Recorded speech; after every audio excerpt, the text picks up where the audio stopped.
Hashem. Le Nossé d'aujourd'hui, le Nossé Shel Hayom, Mitzvah de Kriyat Shema, Bli Brachot. On va parler de la mitzvah tant importante, fondamentale, le Kriyat Shema et les brachot du Kriyat Shema. Avant de commencer, rappelons à quel point cette mitzvah de Kriyat Shema est précieuse. C'est la base de la Avodat Hashem. Comme l'écrit le Ramchal dans Derech Hashem, il y a le Kriyat Shema et il y a la Tfila. Ce sont les deux grands piliers de la Avoda. Ce Kriyat Shema, qui à lui tout seul peut nous faire gagner toutes les guerres, dit Rashi dans le Chumash Parashat Shoftim. Shema Israël, Atem Yotzim al Milchama, écoutez Israël, vous sortez aujourd'hui en guerre.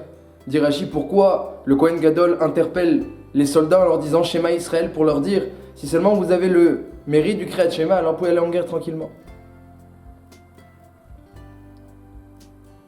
Cette mitzvah de Kriyat Shema, qui explique le Ramchal, est le but de toute la création du monde, dans la mesure où c'est dans cette mitzvah qu'on proclame le Ichud Hashem, Hashem Echad, l'unicité d'Hashem. Et on sait bien que c'est une notion profonde, l'unicité d'Hashem. C'est pas seulement un et pas deux, c'est la notion d'unicité des midot d'Hashem. C'est la notion d'unicité de toute la création, depuis le début jusqu'à la fin. Tout est cousu du même fil, par le même scénariste, par le même créateur, pour le même but. Et c'est le but de la création, qu'on arrive à ce gilouï, à cette révélation du Ichud Hashem, qu'il n'y a que lui et il n'y a rien d'autre. C'est ça que ça veut dire aussi Echad. Il y a un, il n'y a pas deux, ça veut dire quoi? Pas deux. Pas juste pas de Dieu, c'est évident. Il n'y a pas autre chose. Et tout ce qu'on voit d'autre chose, eh bien, ce sont des apparences. Des notions très profondes qui sont dites dans le Kriyat Shema et qui rendent le Kriyat Shema tellement important, ad kedekar, que la Gemara dit que Rabbi Yehuda Hanassi, quand il était en cours de Torah, il enseignait la Torah barabim à des centaines ou des milliers de gens. Et bien quand même, quand arrivait l'heure du Kriyat Shema, il passait sa main sur les yeux. Il disait Shema Israël, Hashem Elokeinu, Hashem Echad, Baruch Shem Kevod, et il continuait son shiur. Et s'il s'interrompait pour dire Kriyat Shema, alors que Rabbi Yehuda Hanassi, on sait à quel point ses enseignements ils sont précieux, c'est lui qui a rédigé toutes les Mishnayot, eh bien c'est que ça en valait la peine, ça valait le coup d'interrompre 1000 ou 10 000 personnes et tous les enseignements qui allaient naître de là pour être Mekabel Yichud Hashem. Alors rentrons dans le vif du sujet, le Kriyat Shema et ses brachot, et en particulier le Kriyat Shema sans ses brachot. Est-ce qu'on peut faire le Kriyat Shema sans les brachot? Est-ce qu'on peut faire les brachot, Yotzer Or, Amari Varavim, sans le Kriyat Shema? Ça c'est la question à laquelle on va s'intéresser. Alors cette chez-là, eh bien, elle est d'actualité, elle est les maasé pour nous, lorsque, eh bien, on est en face d'un tzibour, d'une communauté qui prie tard. Voilà, des fois on est coincé dans un endroit et la communauté elle prie tard, ou alors on est obligé d'aller dans cette choula pour faire kavod aux parents, aux beaux-parents, etc. Et dans cette choula ils prient tard, et ils dépassent l'heure du Kriyat Shema. Et il y a même des endroits, des pays où le Kriyat Shema est tellement tôt que la plupart des gens dépassent l'heure du Kriyat Shema. Alors comment on fait dans ces cas-là? Vous allez dire c'est facile, on fait Kriyat Shema avant la fin du Zman, puis ensuite on va à la choule. C'est facile a priori.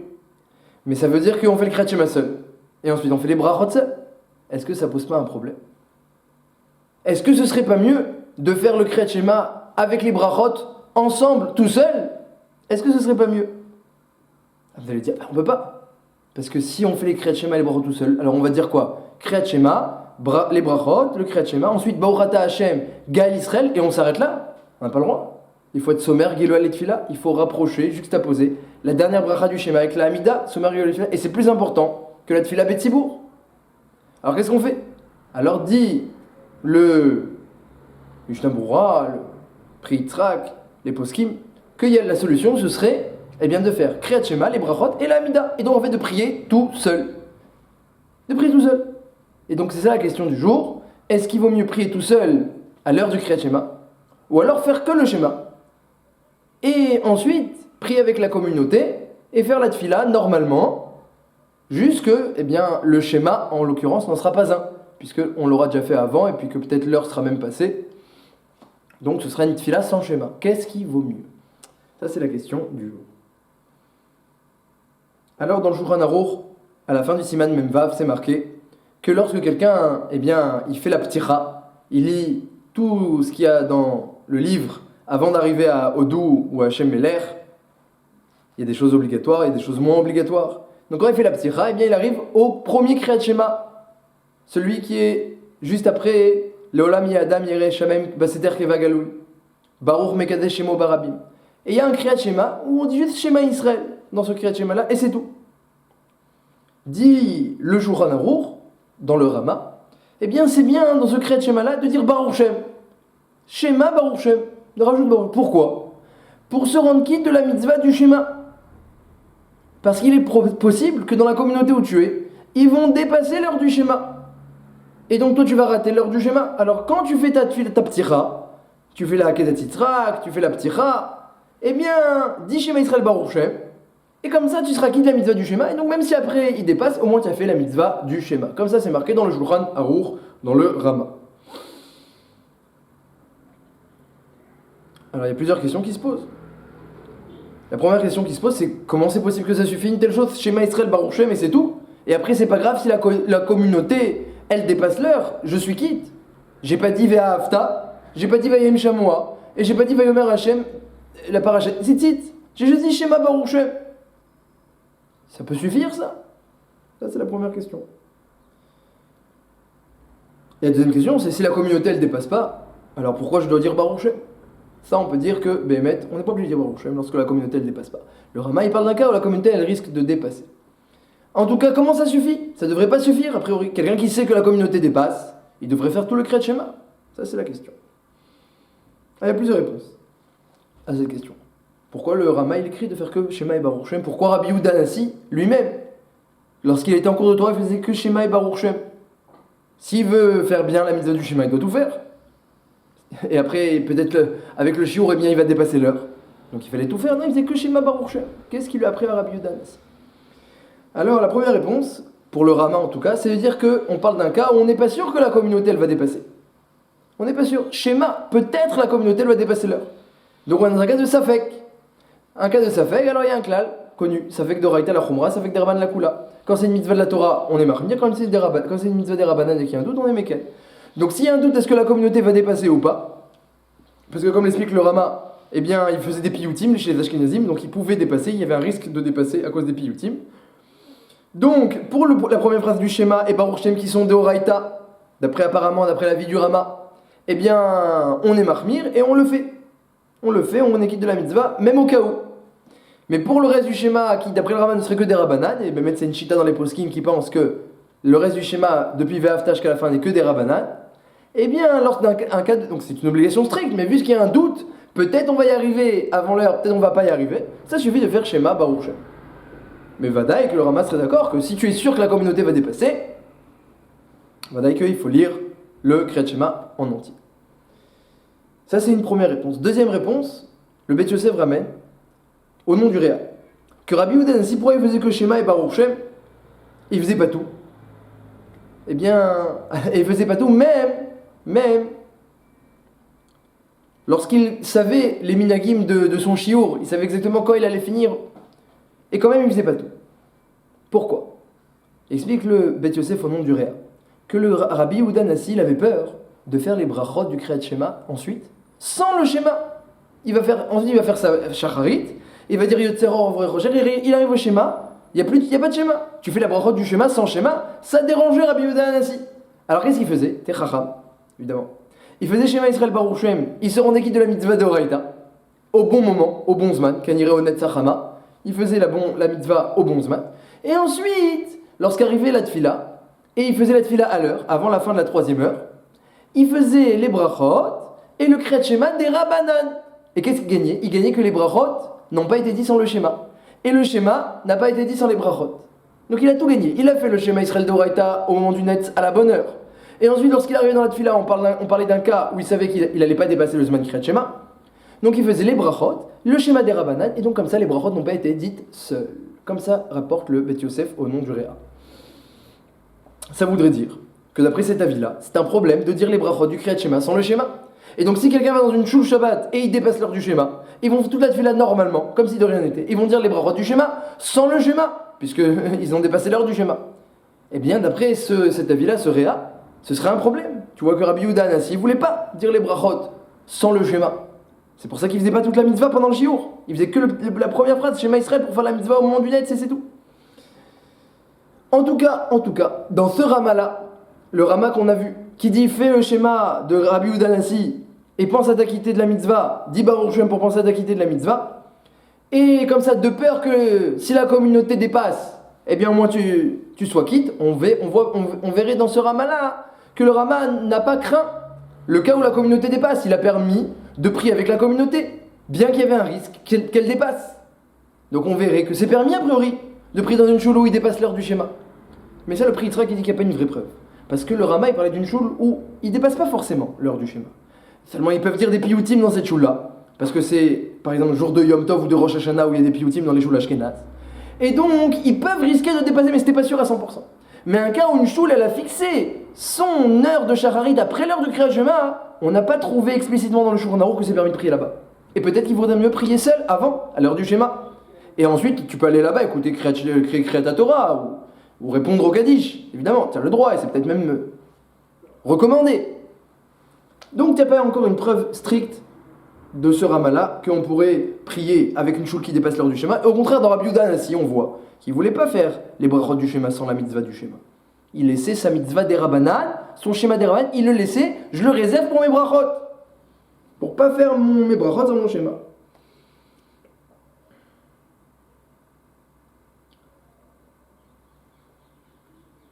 Alors, il y a un Rashba. Le Rashba, il ramène une Mishnah, la Mishnah dans Brachot, Aya Kore Batora, Vegiazman Amikra. La première Mishnah du Perek Bet de Brachot, elle dit que si un sofer, il était en train de réviser, eh bien de relire les parachutes du parchemin, et il est donc en train de revoir, est-ce qu'il n'y a pas de faute dans son parchemin, il écrivait toute la Torah par exemple, ou des tefilines. Et il arrive donc, il est en train de lire le Shema Israël, ou dans la Torah, ou dans les tefilines. Il est le Shema Israël, Hashem Elokeinu, Hashem Echad. Alors dit la Mishnah que si jamais, eh bien c'était la bonne heure, et que lui il a bien lu le Kriyat Shema, il est Yotze. D'après le Mandamar que mitzvot Sisrot Kavana, il faut une Kavana pour se rendre quitte. Eh bien, s'il a eu la Kavana de se rendre quitte, il est Yotze. D'après le Mandamar qu'il n'y a pas besoin de Kavana, il n'y a pas besoin de Kavana. Mais du moment qu'il a bien lu, il est quitte. Le Rashba, il dit, mais il n'a pas fait les brachot du Shema, demande le Rashba. Le Bet Yosef le ramène. Il n'a pas fait les brachot. Et même Tosfot le ramène cette preuve-là. On voit de là qu'on est quitte du Kriyat Shema sans les brachot. Très bien. Et qu'en est-il des brachot? Eh bien, si la Mishnah nous parle de ce cas, dit le Rashba, c'est que sûrement que c'est permis de faire ça. Tu fais ton Kriyat Shema pendant que tu corriges tes tefilines ou ton Sefer Torah, et puis après tu feras les brachot toute seule. Donc le Rashba, il penserait qu'il n'y a aucun problème de dire le Shema et les brachot séparés. Et donc ce Rashba, ce serait la porte ouverte pour l'allégeance de prier dans une choule qui prie après l'heure du Shema, puisqu'on fait le Shema seul avant, comme le sofer qui écrit son parchemin de la Mishnah, et ensuite, eh bien, on fait les brachot après. Et on a l'impression dans la Gemara qu'il n'y a pas de problème. Le problème, c'est que le Bet Yosef ramène une autre chita de Rabbeinu Haïgaon. Rabbeinu Haïgaon, il dit que non, que Bémet le sofer, c'est un problème ce qu'il a fait. Et c'est vrai qu'il est Yotze du Kriyat Shema sans les brachot, mais Shelo Ketikuna, il n'est pas Yotze les Khatrila. Il n'a pas fait la mitzvah comme il faut. Donc il n'a pas compris comme le Rashba que c'est possible de faire une telle chose. Si c'est arrivé qu'il corrigeait le parchemin, il est quitte. Mais il n'est pas Yotze Ketikuna. Et il y en a qui pensent, Bémet, que les brachot du schéma, eh bien c'est comme Birchot HaMitzvot, il faut les faire avec le schéma. Asher Kiddush HaMitzvot HaMitzvanu, l'anière tefilin, quand tu fais la bracha, vous mettez les tefilin. Il y en a qui pensent que les brachot du schéma, il faut les faire avec le schéma. Et bien que le Shulchan Aruch il est posé que celui qui fait Kriyat Shema seul, il pourra faire les brachot après. Mais ça ne veut pas dire que, eh bien on a oublié ces avis-là, et qu'on les met de côté complètement. Et le Bet Yosef le ramène, cet avis de Rabbeinu Haïgaon et l'avis du Réa, qui pense que, eh bien les brachot, elles sont liées au Kriyat Shema. Brachot me'agvot. Alors qu'est-ce qu'on fait dans notre cas de celui qui a une communauté qui prie tard? Alors la solution qu'on peut trouver c'est Abaye. Abaye dans la Gemara dans Brachot d'Aftet, là-bas il y a une marloquette. À partir de quand on peut faire Kriyat Shema? Alors Memataï Korineta Kriyat Shema Beshacharit. Et là-bas, eh bien il y a plusieurs avis. Le début du Kriyat Shema, c'est lorsqu'on reconnaît la différence entre Tchelet et Lavan, par exemple, entre le blanc et le bleu. Lorsqu'il n'y a que la lumière du jour, le soleil, la lumière commence à arriver, lorsqu'on reconnaît la différence, ou qu'on reconnaît un ami à 4 amot, duquel on n'est pas trop habitué, eh bien on peut commencer Kriyat Shema. Voilà le début du Kriyat Shema. Ve'admata et Gomra, on peut le faire jusqu'à quelle heure? Abaye il ramène que les Vatikin, ils sont Korim ad Netzachama. Il faut faire jusqu'au Netzachama et pas après. Tu peux faire ton Kriyat Shema comme il faut, jusqu'à quand tu peux le faire? Ad Netzachama. Rabbi Yoshua Omer, Rabbi Yoshua dit Ad Shalashot, on a 3 heures. Pourquoi? Parce que les Melachim, ils se lèvent jusqu'à 3 heures. Mais Abaye, il dit non, on a jusqu'au Netzachama, parce que la plupart des gens se lèvent au Netzachama. Donc, vu que c'est marqué dans la Torah, Ouf Shorbecha, Ouf Kumecha, à ton coucher, à ton lever, on apprend de là qu'on lit le schéma le soir à l'heure du coucher, et on lit le schéma le matin à l'heure du lever. C'est quoi l'heure du lever? D'après Abaye, c'est le Netzachama, le soleil qui se lève, c'est là où les gens se lèvent. D'après Rabbi Yoshua, jusqu'à 3 heures, parce que les Melachim, ils se lèvent plus tard, et on peut aller d'après les Melachim. Alors Rabbeinu Yonah, il écrit que de même que dans l'heure du Kriyat Shema, le début de l'heure, eh bien, il y a l'aube, où c'est pas très bien de faire à partir de l'aube. Et ensuite, il y a l'heure Lechatrila, c'est lorsqu'on reconnaît entre le blanc et le bleu, lorsqu'on reconnaît un ami à 4 amot. C'est l'heure Lechatrila. Bediavad depuis Amoud Hasharar, on est quitte. De même, eh bien, pour le Sof Azman, pour la fin de l'heure du Kriyat Shema, il y a un Zman Lechatrila et un Zman Bedi Avad. Ça, c'est le chidouche.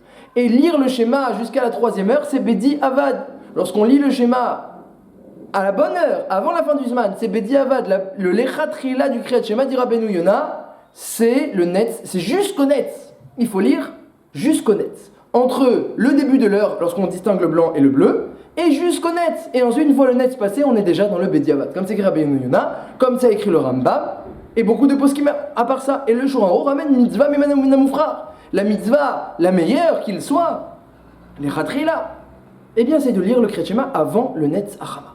Et donc ensuite, du coup, on est obligé. Vu qu'on doit faire la Mida juste après, on fait la Mida au net. Mais tout ça, c'est pour gagner, eh bien, le Kriyat Shema avant le net Achama. Parce que c'est Ad Gomra, on le finit avant le net. Comme ça explique Rabbeinu Yonah. Et c'est de là que vient eh bien, le minag de prier au net, qui est si important chez certains, parce qu'ils veulent faire la mitzvah du Kriyat Shema les Khatrila. Le Biur Halacha écrit un chidouche. Il dit le Biur Halacha, un chidouche qui est ramené avant lui, dans le Siman Numchet, que du coup, si un homme, eh bien, il a le choix entre prier seul et faire le Kriyat Shema avant le net comme il se doit, ou prier en communauté, mais la communauté elle prie après le net, mais elle prie une fila comme il faut, avant la fin du Zman du Kriyat Shema, mais après le net, donc il n'a pas le net, il n'aura pas la fila au lever du soleil. Eh bien, si quelqu'un il veut faire, il ne le fait pas juste pour des raisons, parce qu'il doit partir en chemin, ou parce qu'il a un avion à prendre, il fait ça parce que Bémed il veut faire la mitzvah comme il faut, eh bien Adif c'est mieux de prier au net, seul, que de prier avec le tibour, avec la communauté, après le net. Pourquoi? Parce que prier en communauté, c'est une très grande mala, mais c'est pas une obligation. C'est un moyen que la tefila soit reçue. Sans ça, c'est très difficile que la tefila soit reçue, dit l'Agmara. Mais c'est pas une obligation. Mais le Kriyat Shema, c'est une obligation. Et donc, lorsque tu as le choix entre faire la mitzvah du Kriyat Shema, les Khatrila comme il se doit, ou alors gagner une tefila qui est reçue parce qu'il y a tout le tibour, qui n'est pas une obligation, eh bien il vaut mieux faire une obligation, les Khatrila comme il se doit, que de faire quelque chose qui n'est pas une obligation, même si la ma'ala, la grandeur de la communauté, eh bien en kamota, on ne peut pas la décrire, elle est incommensurable, c'est évident. On ne remet pas en question la tefila betibour, sa force est incommensurable. Mais entre une ségoula et une mitzvah, eh bien la mitzvah elle passe avant. Donc, celui qui est bémet mitkaven à la mitzvah, et qui ne se lève pas tôt le matin juste parce qu'il doit partir en chemin, parce que sinon à ce moment-là, alors il n'y aura pas cette, d'après le Mishnah Brura, il n'y aura pas cette adifout. Eh bien il pourra prier au netz beyachid. Donc il en ressort que si quelqu'un est dans une communauté où il prie tard, il n'a pas envie de prier avec eux, ou il hésite, est-ce que je prie ou pas avec eux, parce qu'il a peur de séparer le Kriyat Shema des brachot comme on l'a ramené. Alors on a dit qu'est-ce qu'il est mieux, prier seul ou prier avec eux? On s'est demandé. La solution ce serait Abaye, qui dit le mieux c'est de prier seul au netz. Parce que lorsque tu pries au netz, tu gagnes le Kriyat Shema le Khatrila, et cette mitzvah là, c'est Vadaï qu'elle est au-dessus de la tefila betibour. Comme on le voit dans l'Agmara, elle raconte que quelqu'un est en train de prendre un mikvé et d'arriver l'heure du netz. Mais je suis dans le mikvé et il y a le netz qui arrive. Et l'Agmara elle dit, si tu peux tu sors et tu fais Kriyat Shema. Si tu peux pas, dans le mikvé tu fais Kriyat Shema. Et les commentaires ils se demandent comment. Dans le mikvé Kriyat Shema, il a pas les tefilines. On parle du Kriyat Shema du matin. Il a pas les tefilines et il a pas la communauté. Il va faire son Kriyat Shema comme ça juste parce qu'il veut gagner le Kriyat Shema du netz. On voit de là. Oui. Que le Kriyat Shema au moment du netz, le Lechatrila du Kriyat Shema, le mieux du Kriyat Shema, ça dépasse toutes les autres ma'alot qui sont facultatives. Les ségoulottes et les ma'alot qui sont facultatives, elles passent après le Kriyat Shema au netz. Donc si on a Abaye et le Kriyat Shema au netz, eh bien on pourra dire se permettent de prier seul. Donc voilà, la première solution à notre problème, c'est de prier seul avec le net, plutôt que de prier en communauté qui, eux, vont dépasser l'heure du schéma. Mais si quelqu'un, il a raté le net, et il se demande quand même, qu'est-ce qui est mieux? Je prie seul en faisant mon kriyat shema à l'heure, d'accord, pas au net, mais à l'heure, ou je prie avec la communauté, et je fais mon kriyat shema tout seul maintenant. Qu'est-ce qui est mieux? De faire le kriyat shema avec ses brachot et la Hamida tout ensemble, seul, à la bonne heure, ou prier, faire que kriyat shema maintenant, et ensuite prier avec la communauté? Ça, on n'a pas répondu. On a dit que si tu peux faire le net, alors c'est sûr que c'est bon. Eh bien, il semblerait que ce soit mieux, comme ça il semblerait dans le Gan de Vina, que ce soit mieux de prier seul. Le Mishnah Berurah ramène cette éventualité, il tranche pas, il dit Tsarich, il reste en Safek, mais dans le Gan de Vina, on a l'impression que c'est mieux de prier seul. Pourquoi? Parce que, eh bien, être sommer, Géoula l'Itfila, rapprocher la Géoula à la Tfila, c'est plus grand que la Tfila en communauté. Et alors, quand quelqu'un, il fait son Kriyat Shema séparé des brachot, alors le Kriyat Shema, il n'est pas Ketikuna, pas comme il faut. Et les brachot, elles sont pas non plus comme il faut, parce que c'est séparé. Même si on a le droit, d'après la vie qu'on a le droit, mais n'oublions pas que certains disent que c'est pas Ketikuna comme il faut. Et donc si les brachot, elles sont pas comme il faut, le Gal Israël, il est pas comme il faut. Et si le Gal Israël est pas comme il faut, alors t'as pas collé Gal Israël à la Mida comme il faut. Et ça, cette ma'ala de coller Gal Israël et la Hamida comme il faut, c'est plus grand que prier Betsibour. Quand un homme il dit à Hachem, Baorata Hachem Gal Israël, tu délivres Israël et il commence à prier, eh bien la force qu'il impulse dans sa tfila, elle est plus grande que tfila Betsibour. Comme ça, c'est Nifsak dans le jour en Arour. Du coup, quelqu'un qui prie seul, en faisant Kriyat Shema, les brachot et la Hamida tout seul, il va gagner, qui va coller Gal Israël à la tfila comme il se doit, Ketikuna, alors que s'il sépare le schéma les brachot, il va peut-être perdre cette ma'ala. Donc, bien que ça reste un safek dans le Mishnah Berurah et qu'on pourra peut-être être mékel si c'est nécessaire, Aval Yichora dirait que c'est mieux de prier seul dans ce cas-là plutôt que de rater la mitzvah du Kriyat Shema comme il se doit et de la séparer.